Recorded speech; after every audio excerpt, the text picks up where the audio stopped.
afternoon, everybody, and welcome to the Rotary Club of Tulsa, Club 2500, District 6110. Holy cow, it's almost Thanksgiving, if you can believe it. I'm so glad and thankful to see all of you. We have another full room for our speaker today. As we get ready to head into Thanksgiving, it's a great time to pause, reflect, and be grateful for the many blessings in our lives. I'm especially thankful for all of you, or at least most of you, your time, your energy, and your heart for service that make our club and our community shine. It's truly inspiring to see what we can accomplish together when we care and give. As we gather together today, let's take a moment to appreciate our families, our friends, and our fellow Rotarians who support us along the way.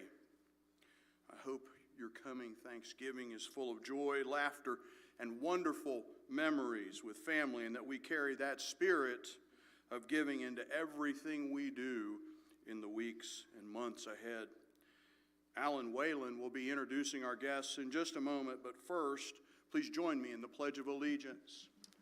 I pledge allegiance to the flag of the United States of America and to the republic for which it stands, one nation under God, indivisible, with liberty and justice for all.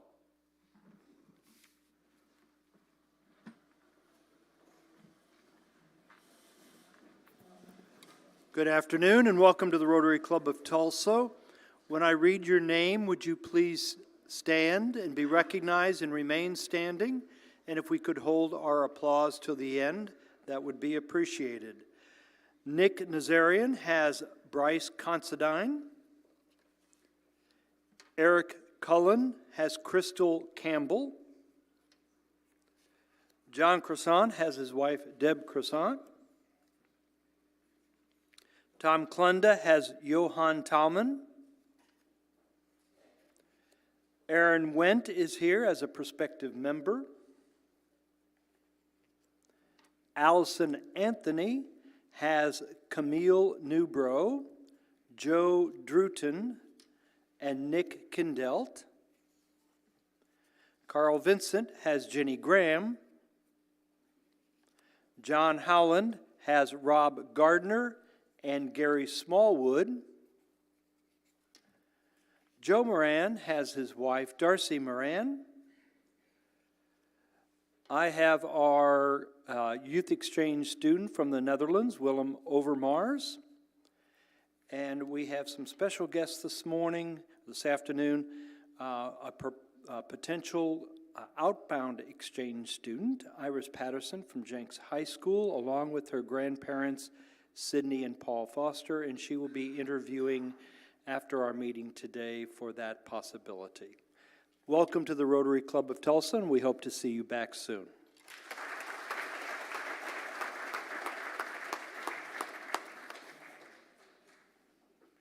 Did you hear Alan say that one of our guests was Johan Talman over there with Tom Klunda? Johan, we're glad that you came today. Tom, we appreciate you inviting him. We put Mike Homan over there next to Johan to twist his arm and get him to rejoin the club here shortly. I got a couple bits of Rotary DNA for you today. Since the mid-1930s, Tulsa Rotarians have fanned out across the city, kettles in hand, those red kettles, bells ringing, and hearts wide open, raising thousands of dollars for the Salvation Army. Year after year, our club has earned top honors as the service club raising the most funds to support the Salvation Army's mission to help those in need. Now, this is our bell, and we won top honors in 2010, 2011, 2012, 2013, 2014, and there's 13 more blanks to fill in on this bell. So think about that, because we've got an announcement about bell ringing shortly. But there was one particularly memorable moment when Rotarian and then area commander of the Salvation Army, Ron Busrow, presented Jess Evans with the gold trophy for outstanding service to the Christmas Cheer Fund. The Rotary Club of Tulsa first earned this honor in 1954. Again in 1955, they lost it in 1956, probably to the Kiwanis, and reclaimed it triumphantly in 1957 when our Kettles brought in an impressive $2,497.91. Now, if anybody is quick with their HP 12C calculator, somebody in the mortgage business, I don't know, or maybe Harvey, you could tell us what that $2,400 would be worth today, but I think it would be something close to about $60,000. This is a shining example of Rotary's steadfast dedication to community service. Another unforgettable Kettle Day arrived on December 16th in 1977. That year, a Rotarian named Lynn Wellborn. How many of you remember Lynn Wellborn? A good number of you, bless his heart. He stepped up to volunteer. But Lynn had an issue. You know, when you were collecting money back then, you rang the bell with one hand and you held the kettle with another hand. And Lynn only had one hand with which to do both. And so his joke was, if I ring the bell and have the kettle, I'll drop the money all over the street. Ever ready to support then chapter executive Louise Spence, there she is, held the kettle for him, and together they raised, remember that amount I told you a minute ago, $2,400 and some odd, they raised $2,985.50, proof that teamwork and humor make powerful partners in service. And speaking of humor, Lynn will always be remembered as one of the finest and funniest Rotarians in Tulsa. His wit and warmth made him a memorable sergeant at arms, plural. Though he lost an arm during his membership, he never lost his sense of humor. He affectionately dubbed himself the sergeant at arm instead of at arms. And in the Rotary Bowling League, he became known as the legendary one-armed bandit, nicknames that he carried with pride. In 1985, Lynn received the club's highest recognition, the James G. Sade Service Above Self and Then Some Award, celebrating his countless contributions and the projects he championed for the betterment of our club and community. The tradition of service above self continues. Generation after generation, Tulsa Rotarians carry on the work of ringing bells for the Salvation Army, making a real and lasting impact across our city. Now, I want to ask something. How many of you are second or third generation Rotarians? 1, 2, 3, 4, 5, 6, 7. And I don't see Lindsay Patterson. We've got quite a few second and third generation Rotarians in our club. And to me, that's meaningful that goes from one generation to the next. I hope that my children become involved in Rotary as they mature. This year, we will continue the bell ringing tradition on Thursday, December the 4th. Be part of the legacy. Sign up with a link that you found in the Monday message and join us in making a difference. I would love to put 2025 on this award for our club. Please help us do that. Now, our Sergeant at Arms that we've been missing for a while, she's with us today and she's got a special presentation for us. Please join me in welcoming her to the podium.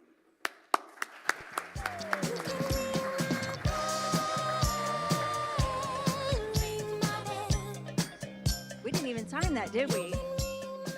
That's my walk-up song. Kidding. That is our cue and reminder to please sign up to ring the bell. What a great story. Thanks for sharing, President Carl. We still have many slots to fill. So a few of you reached out and had some problems and didn't think yours went through. Miraculously, it did. But if anyone has any issues, please reach out and I'll be happy to help you. So let's get that full. It's coming soon. I've missed you guys. My apologies. I've been on the road a lot in October and November for work, but my team knows at 12 p.m., wherever I am, I'm logging in and watching you guys Facebook Live. So loved all of that, but missed you guys tremendously. Thank you, Brian Jackson. Thank you, President Carl, for sending my messages for me when I was not here. We have some birthdays to celebrate today. Our first one, and I'm also excited, I got to meet Taylor with DoubleTree, and she brought cookies. And I didn't bring my cake and cookies, so she saved me today, and she's going to be actually donating from the DoubleTree all the birthday and anniversary cookies. So stop by our table, right over there by Barney. We've got cookies for you. So the first one, I believe, is Kevin Murray. Happy birthday, Kevin. November 1st, he donated $100 to the foundation. I know I saw you. Thank you. Next, we have the happy birthday to the Scorpio sisters, Louie Ann Smith and Jamie Townsend. Are you guys here today? I believe so. They donated $50 to the foundation. Happy birthday to you guys. Another birthday, happy birthday, Karen Keith, November 6th. She donated $100 to the foundation. Karen, I know I saw you come in the room. There you are. Happy birthday, Karen. Make sure you guys get your cookies. Also, Karen Keith, she was our sponsor for our member spotlight with Pedro, and I always mess up his last name, so bear with me, Figueroa, for the highlight on the members. Thank you, Karen. I enjoyed so much my time with Pedro. He couldn't be here today, but we're sending him the video. What a man. What a businessman.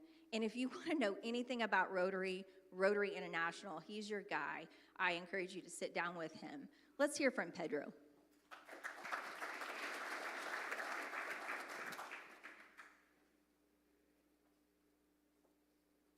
Pedro, we joined Rotary in 1958. 8 different clubs, 3 different countries. You've got 2 vests that have over 321 buttons, over 100 awards that you've received in your time at Rotary from 1958. Yes. So talk to me a little bit about the button and what that signifies. The buttons is a symbol that you met Rotarian from another club or another country. Remember, I believe in 2021, you became an honorary member of the Tulsa Club. yes, of the Rotary Club of Tulsa, which is also very exciting for me. We're already 28 honorary members right now. Rotary has impacted your life, both professionally and personally.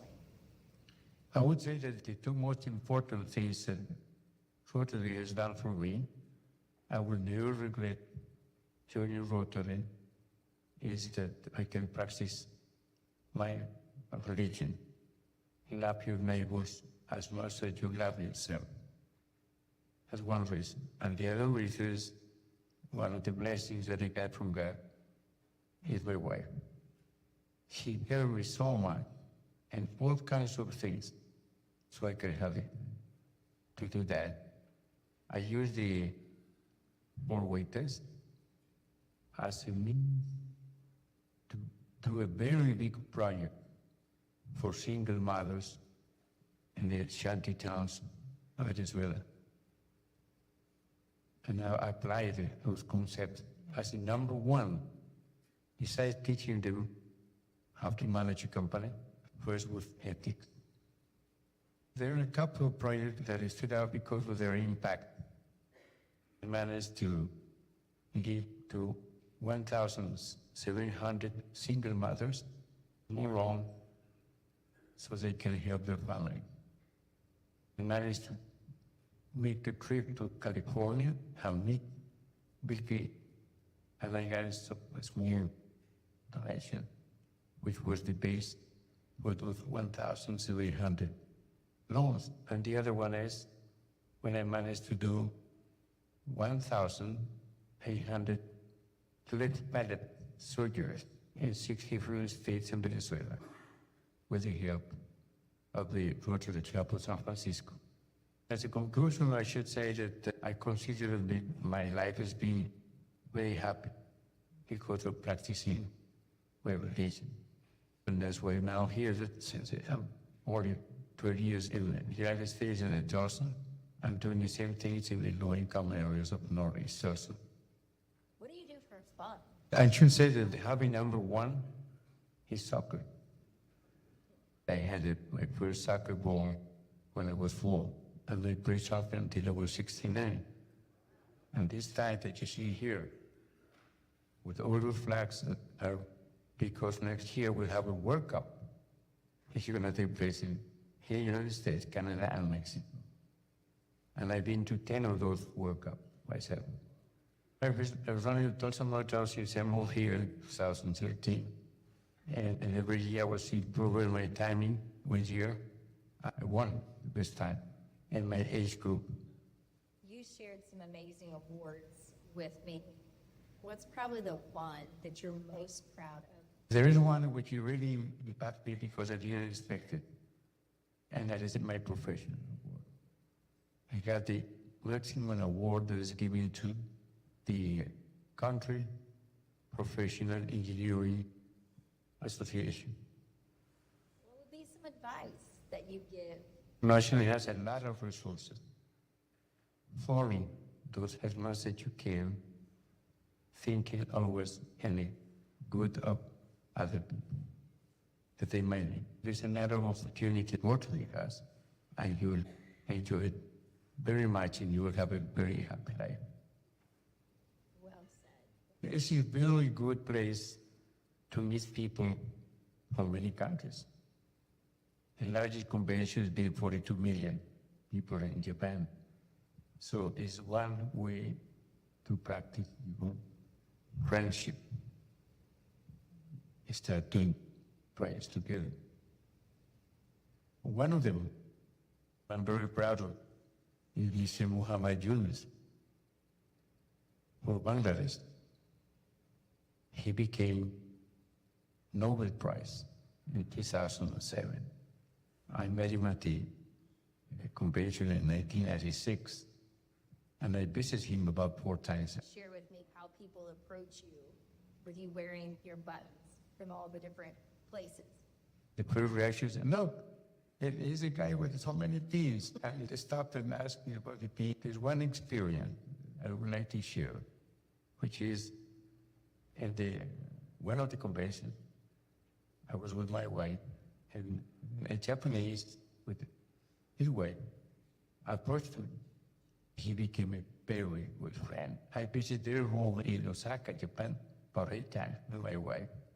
And now my great son is also visited Osaka because of that relation, and he helped me to get a lot of financing from the highest givers to the Rotary Foundation, which were in the countries of South Korea, Japan, Thailand, Taiwan. Now, did I hear you say that you were the one that had the most buttons, but maybe recently someone showed up with more buttons than you? Yes, that was in a convention in Canada, where the last day I saw a guy coming to me, and he happened to be from Pakistan. And oh boy, he had much more than me. He must have more than 500. Pedro will always be the winner of pins in our eyes. Pedro really signifies and embodies what a Rotarian is, what the four-way test is, and if you get the chance, I encourage you to reach out and make Pedro your friend. I'm lucky to have made him my friend. Thank you, guys.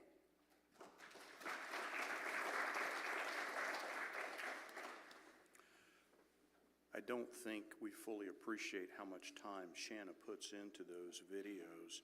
She told me that she spent several hours with Pedro recording the interview, and then she had to edit it, and then she added the subtitles so we could clearly understand what he's saying. But what a remarkable life.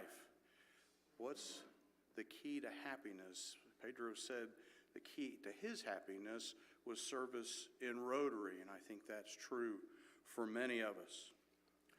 Now, once again, I get the privilege of introducing a remarkable Rotarian of the day. John Croissant is a fifth-generation Oklahoman, a parent, a former educator who currently serves on the Tulsa Public School Board. He's deeply committed to strengthening his community and is running for public office in U.S. Congress. In addition to his public service, John owns the John Croissant All-State Agency, where he leads a dedicated team of employees. Something you may not know about him: he once lived in New Orleans, Louisiana, but after Hurricane Katrina, he decided he'd rather take his chances on some tornadoes and earthquakes than those hurricanes. He wanted to be here in Tulsa because our hurricanes are all golden hurricanes. Please join me in welcoming our Rotarian of the day, John Croissant.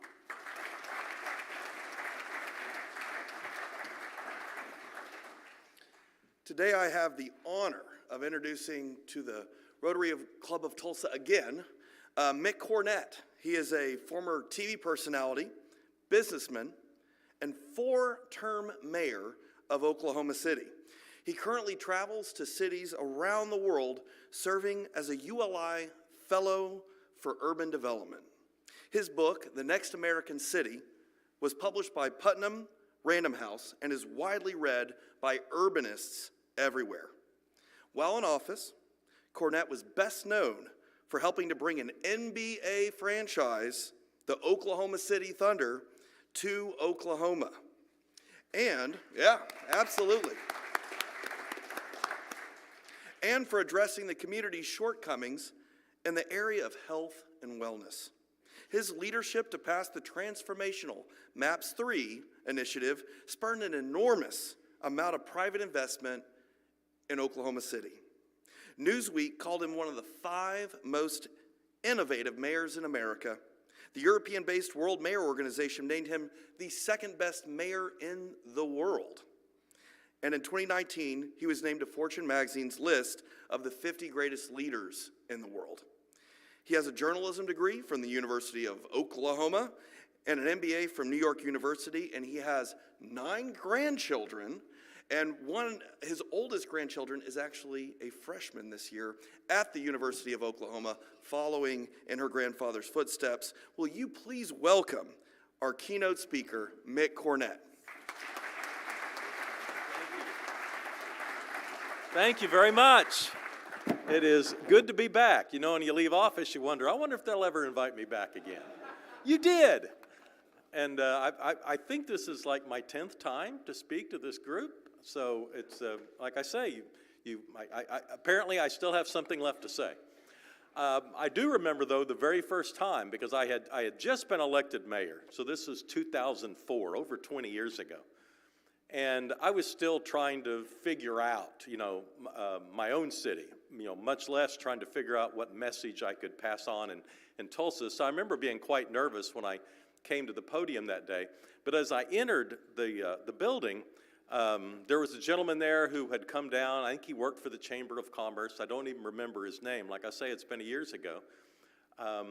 But he was having all sorts of disagreements with his own city leadership, and he was, wanting to get some wisdom from me or wanting to find out from me what I thought about all of that. And of course, he knew a lot more about it than I did. And so I tried to change the subject, and I started mentioning the Arkansas River. And I thought, we've built some dams and now impounded water, but our river is in no way as beautiful as the Arkansas River. We hadn't done any development of any kind along it. We just, we had impounded water, and at least we had water. We weren't having to mow it anymore, but, we didn't have much of a river. And he listens intently, as this gentleman always did. And he finally said, I'll tell you what. I'll trade you our river for a couple of your city councilmen. And I didn't know exactly how to respond to that. I could pick out a couple in my mind that it might have been a good option. But the very next week, I was back in my city hall office, and I was having a conversation with a couple of my city councilmen, and I was trying to convince them to see things my way, and finally I said, you know, I've got an offer on the table for both of you. That didn't go over real well either. As I mentioned, it's good to be back. Usually when I'm in Tulsa and run into someone that I've known or met along the way, they say, what are you doing now? And ironically, after spending 20 years in television in Oklahoma City, I still run into people at a grocery store who will wonder what I ever did after TV. And seemed completely oblivious that I was their mayor for 14 years. I'm sure Karen has had similar stories to tell. You know, television's a very powerful medium, and there's no question that I would never have been elected mayor if it weren't for my years in television. My first campaign for mayor, I had, virtually no money. I raised some, but I ran against a very successful business leader who outspent me 3-1, and we won 2-1. And so I think that just, shows that, that television is a very powerful medium, and people had developed a reputation about me. I guess I ought to be able to take credit that it was positive, but nonetheless, I did not reach my political landscape in any sort of normal way. I spent, roughly the first 20 years of my life growing up in Oklahoma City. I lived in the suburbs. We shopped in the suburbs. My parents worked in the suburbs. We went to church in the suburbs. The only thing I knew about downtown was that there wasn't anything to do there. And so it is quite astonishing to me that now I travel the world and speak about downtowns. And when I take a step back and think about it, I only speak about things that I don't really know anything about. I think about, well, what am I trained to speak about? I have a journalism degree. No one ever asked me to speak about journalism. I have an MBA. No one ever asked me to speak about business or anything specific about business. I have hobbies. I play golf. In fact, I play competitive golf.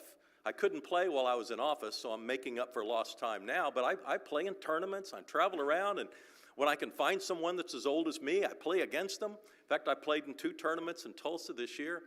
No one ever asked me to come speak about golf.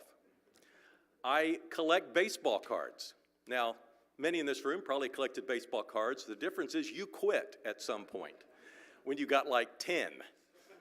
I never really stopped collecting baseball cards. I just kept collecting them. And as you would imagine, after 60 years of collecting, I have an incredibly large collection. So what I do now is I buy collections from people. People have collections in their garage or their attic.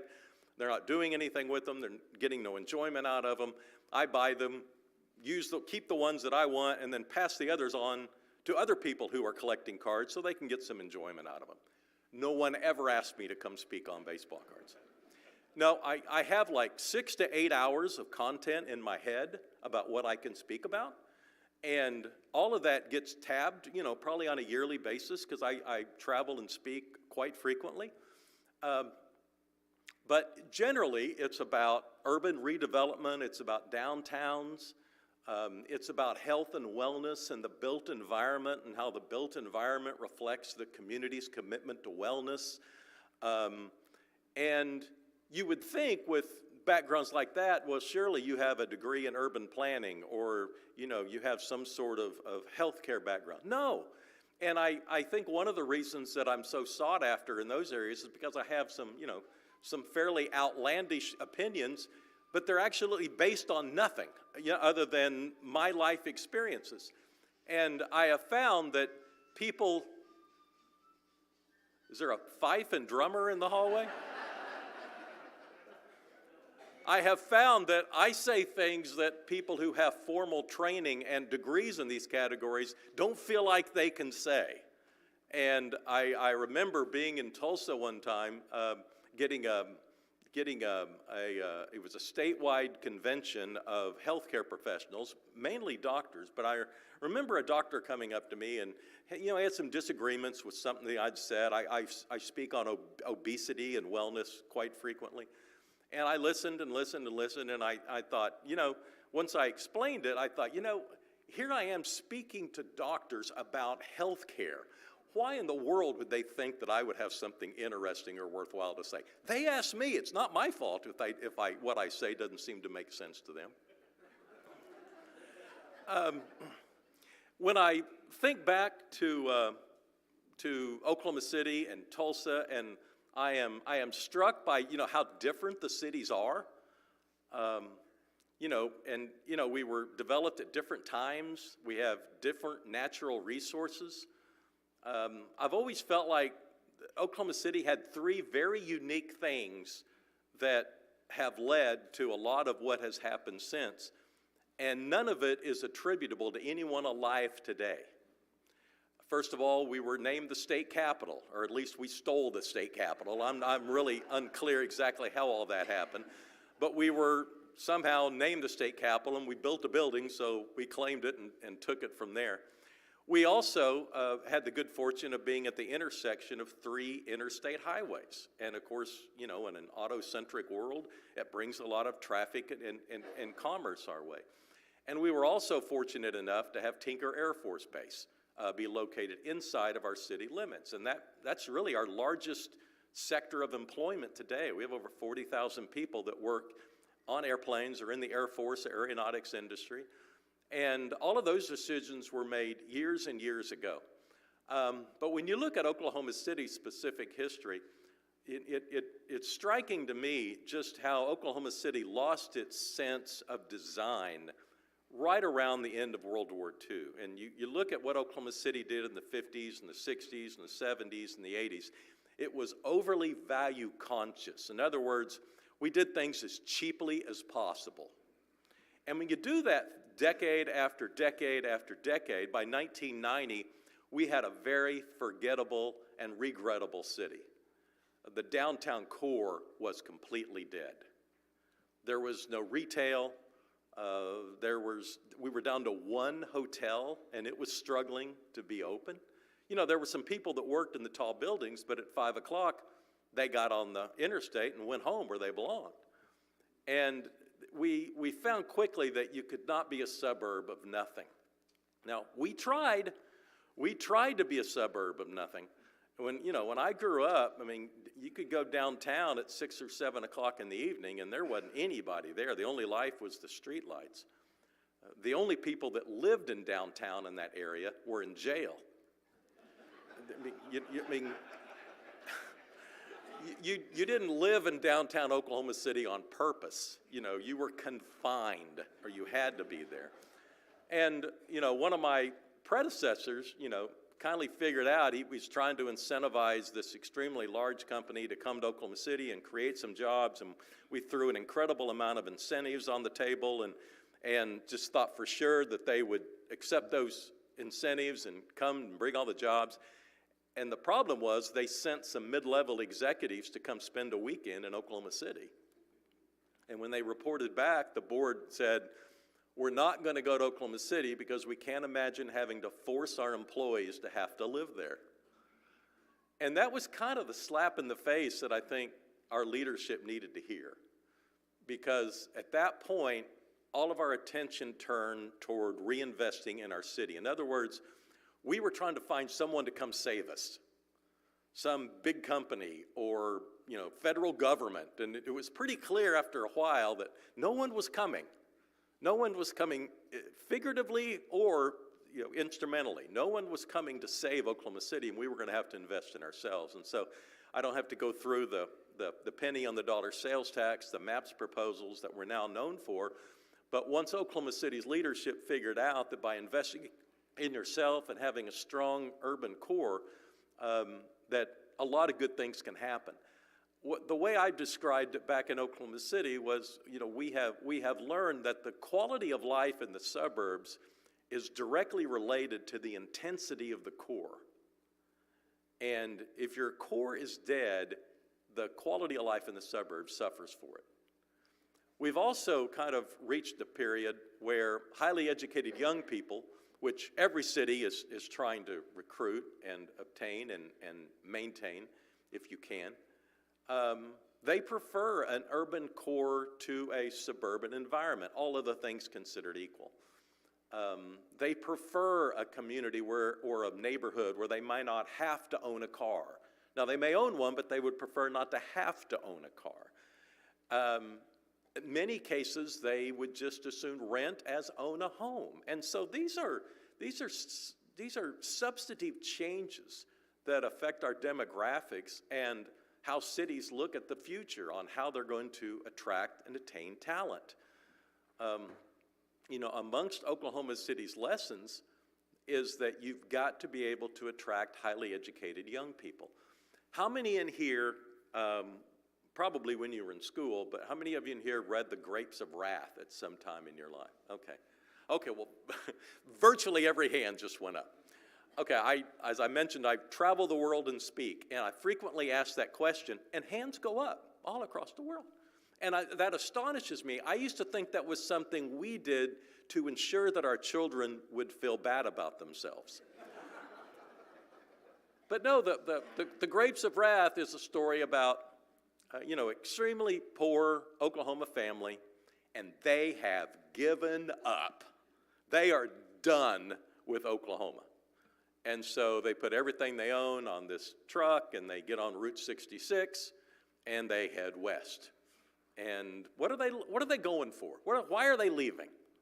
When you think about it, they're leaving for the idea that maybe their children will have a better future than they did.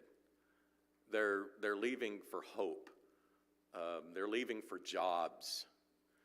And it is astonishing to me now. I look at demographic changes, and Oklahoma City now has in-migration from California and North Texas.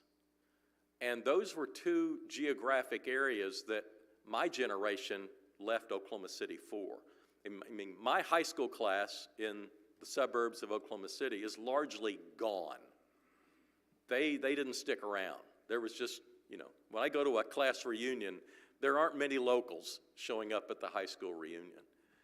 And the demographic changes the grandchildren of that generation, that Grapes of Wrath generation, appear to be coming back to Oklahoma City. It's the wrath of grapes.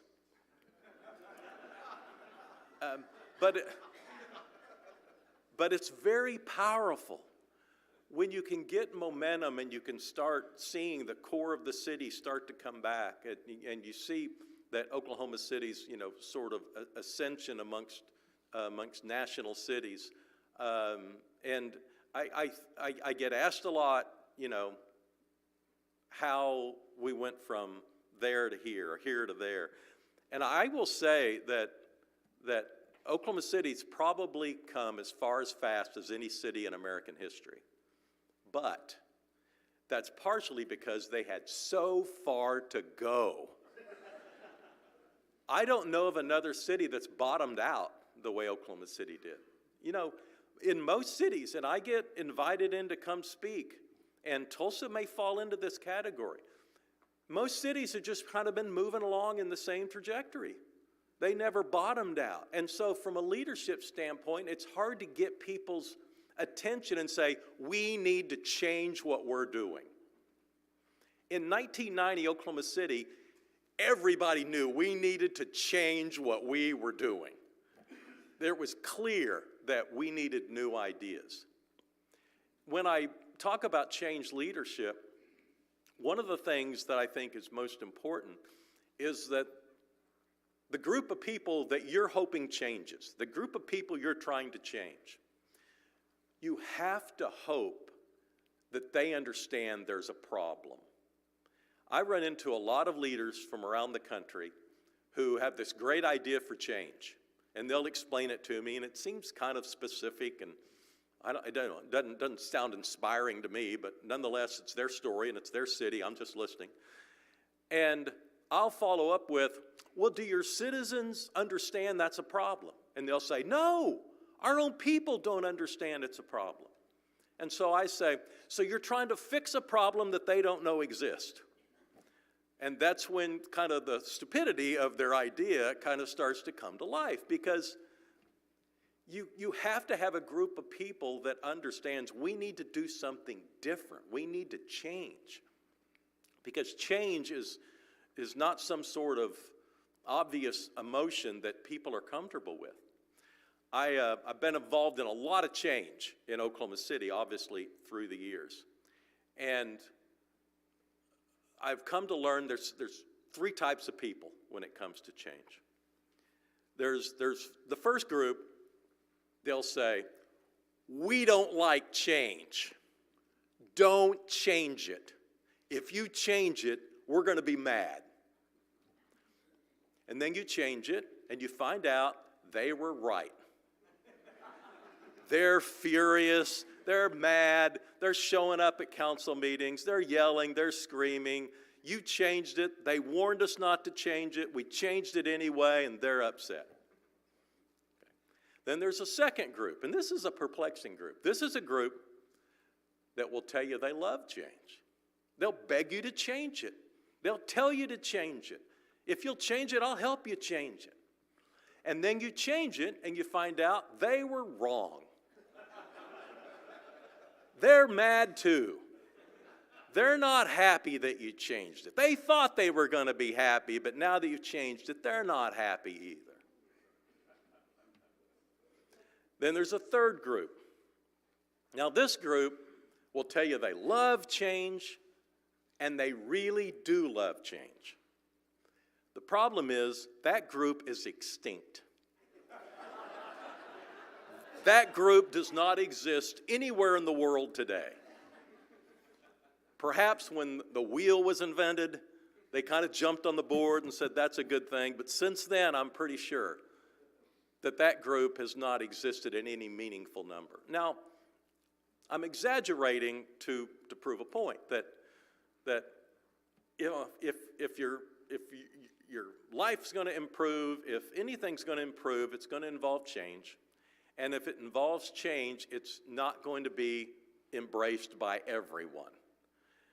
And it's so easy for a leader or a prospective leader to come up with an idea and just assume this is going to be embraced by a great number of people. And then they find out it's not embraced by a great number of people. And change leadership is an art, and it takes time, and it takes communication, and it really takes a lot of strategy if you're going to change anything meaningful. But when it comes to leadership, whether in a private sector position or in an elected public position, I mean, if you're not going to change anything, then what type of a leader are you, right? I mean, no one gets elected saying, I'm going to keep everything exactly the same. That's not very inspiring. So people want to elect a leader with an inspiring vision. They just want it to be their vision. And from a leadership standpoint, that's just very, very difficult to do.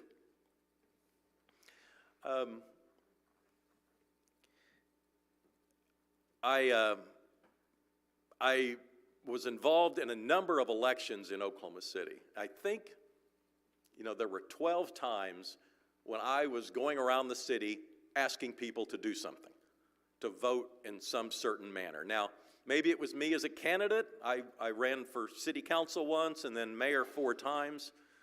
Or maybe it was for a bond issue, or maybe it was for a MAPS initiative, or I helped the school district a couple of times. I fronted a couple of their bond issues for them and was their spokesperson. But anyway, there were 12 times when I went around the city asking for people to follow the lead and the vision that I had for the city, and trying to give all the talking points about why this was a good idea for them to go to the polls and vote. And after a series of these neighborhood meetings, usually not to a group this large, usually it would be out in some suburban neighborhood with an audience a fraction the size of this, and I would notice there would develop a pattern that usually at the back of the room, I could see someone, and the longer I talked, the angrier they got. They were scowling, their face just got upside down, and I'd pick them out, and you try not to make eye contact with them because you're not getting any positive feedback, and you try to direct your attention to other parts of the room. But finally, when I'd given every bullet point and my best talking attributes about my vision and why I hope the audience would see it my way, I would close with this. All I can tell you is we're trying to build a city where your kid and your grandkid are going to choose to live. Oh, they hated that argument because they knew it was true. You know, they didn't like downtown. They didn't like taxes. They didn't like me. But they cared about their grandkids. And they couldn't deny that in Oklahoma City there'd been a shift. If it didn't happen in their house, it happened in their cousin's house or a neighbor's house. Young people, basically my age, in their 20s and 30s, way back then, we left, you know. I never left, but the people of that generation left. And they didn't leave because they necessarily wanted to or they hated their parents. They left because there weren't jobs that measured up to their educational attainment. And so they're in Tulsa. I have a lot of classmates that live in Tulsa. They're in Dallas, and they're in Tokyo, and they're in New York, but they're not in Oklahoma City. And there's this belief in Oklahoma City that we have a much better chance today than we did earlier in our city's history of retaining our young people. And really, that's what's, you know, meaningful to the vast majority of people out there. And I think the more prospective leaders that we get who think about those types of things in that manner, the better off we're going to be. Okay, we got about 5 minutes of my time left up here, so why don't we take questions? And you want to know when J-Dub's coming back? Okay, that was a Thunder reference for those of you who have real lives. Yes. Have the water. On the theme of change, what are your thoughts on State Question 836, which would create a unified ballot and change the primary system? Well, I'm so glad you brought that up.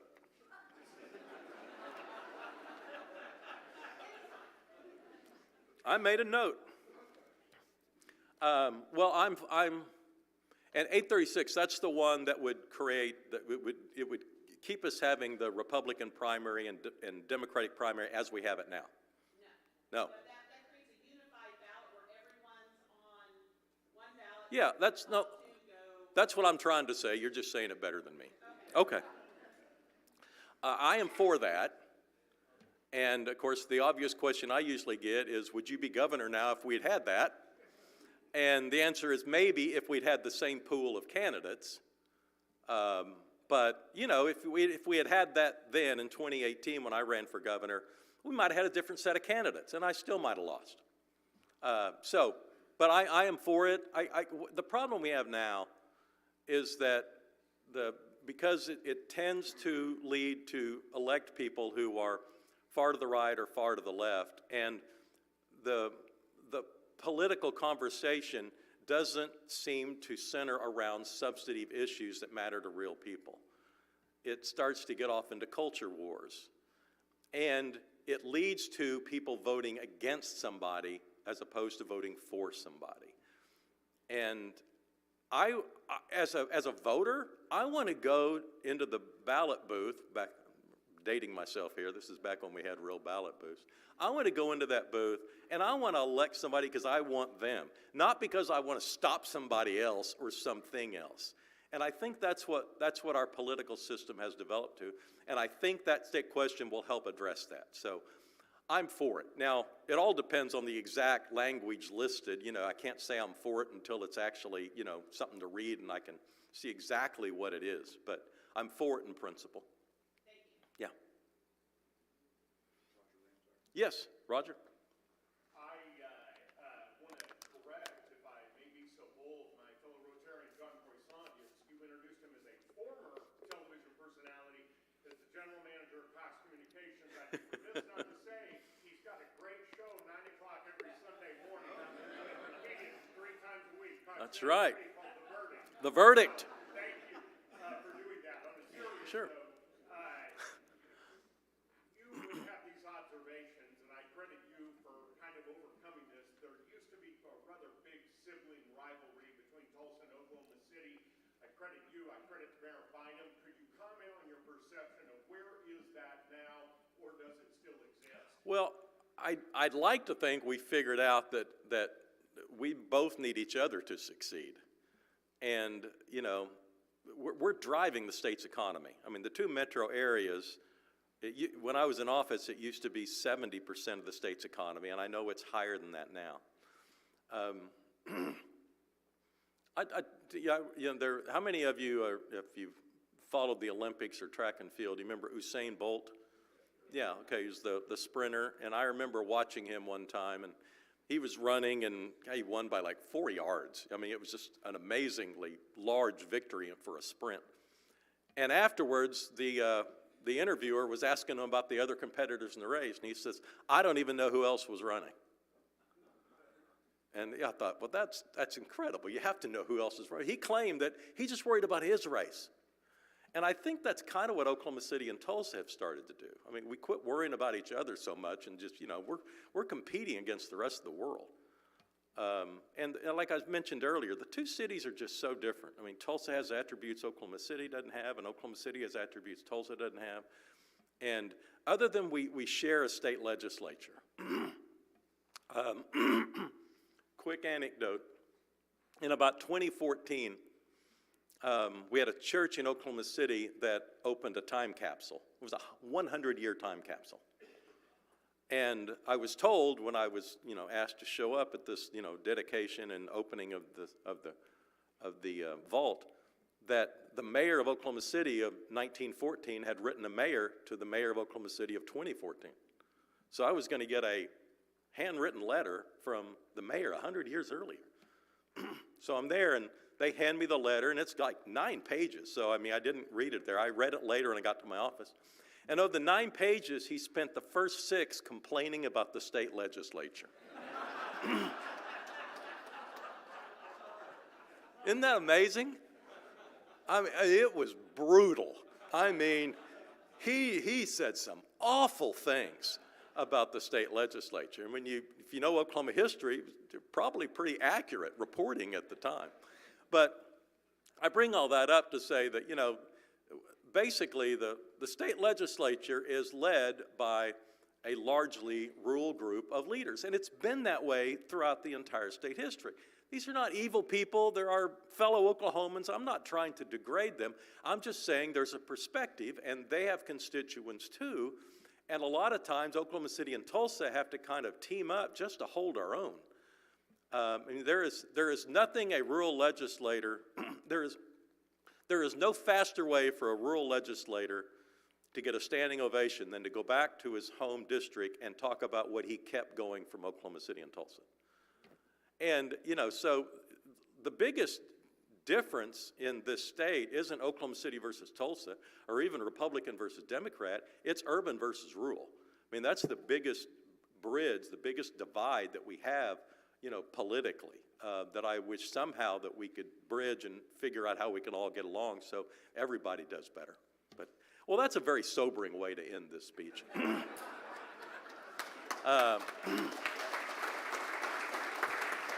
But I really appreciate you all having me back today, and I'll come back to Tulsa anytime. Thanks very much.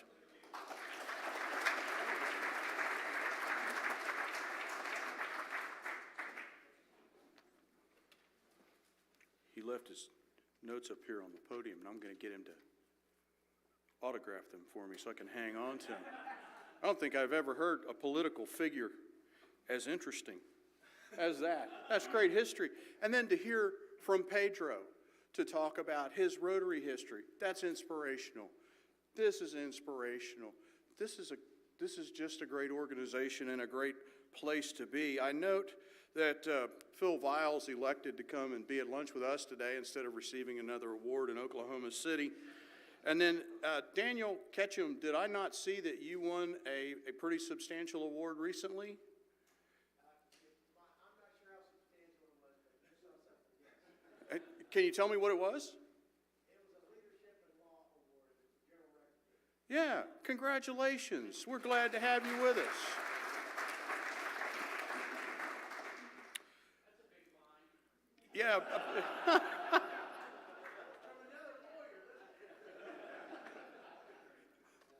Our book today, relevant to Oklahoma City, is Balloons Over Broadway.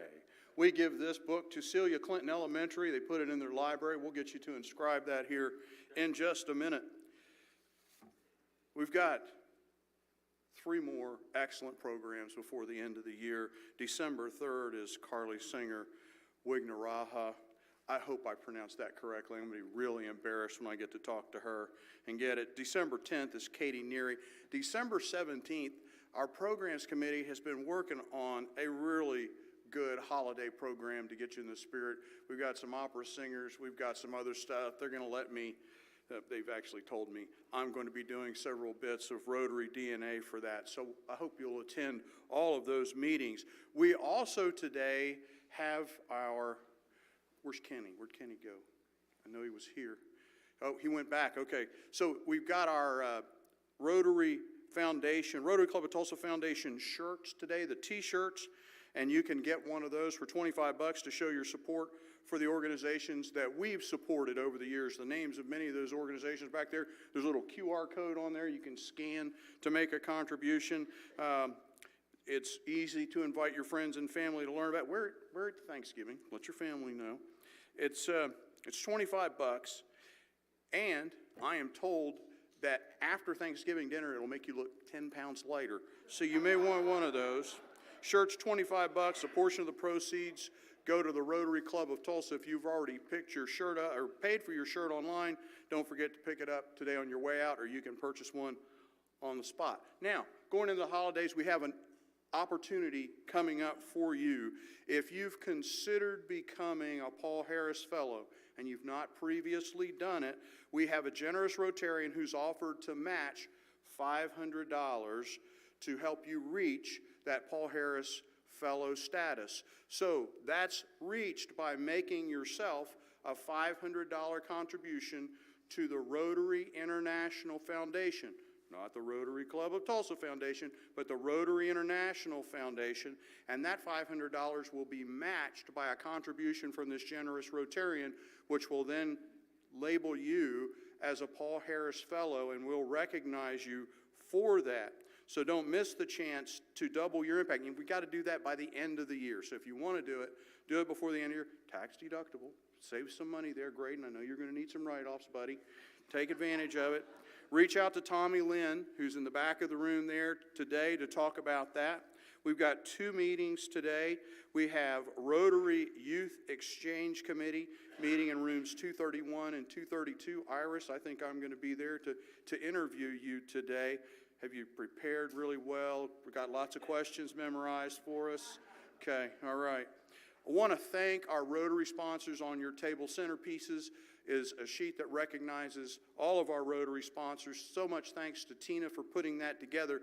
Those sponsorship dollars help support our club and make the fantastic meals like we had today possible, along with all the other things our Rotary Club does. As we conclude today's meeting, I want to wish each of you and your families a happy Thanksgiving. Note, we will not be here next week. If you come by next week, we won't have lunch for you. So, I'm wishing you all safe travels. Look forward to seeing you at our next meeting. We stand adjourned.